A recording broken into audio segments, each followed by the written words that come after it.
Sometime in 1619, a Portuguese slave ship, the São João Bautista, traveled across the Atlantic Ocean with a hull filled with human cargo, captive Africans from Angola, in southwestern Africa.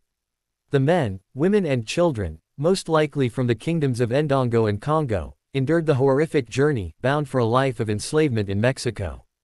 Almost half the captives had died by the time the ship was seized by two English pirate ships. The remaining Africans were taken to Point Comfort, a port near Jamestown, the capital of the English colony of Virginia, which the Virginia Company of London had established 12 years earlier. The colonist John Rolfe wrote to Sir Edwin Sandys, of the Virginia Company, that in August 1619, a Dutch man of war arrived in the colony and brought not anything but 20 and odd negroes, which the governor and Cape merchant bought for victuals. The Africans were most likely put to work in the tobacco fields that had recently been established in the area. Forced labor was not uncommon. Africans and Europeans had been trading goods and people across the Mediterranean for centuries, but enslavement had not been based on race.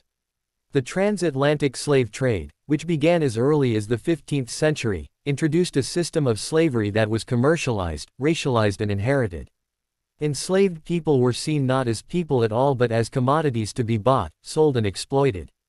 Though people of African descent, free and enslaved, were present in North America as early as the 1500s, the sale of the 20 and odd African people set the course for what would become slavery in the United States.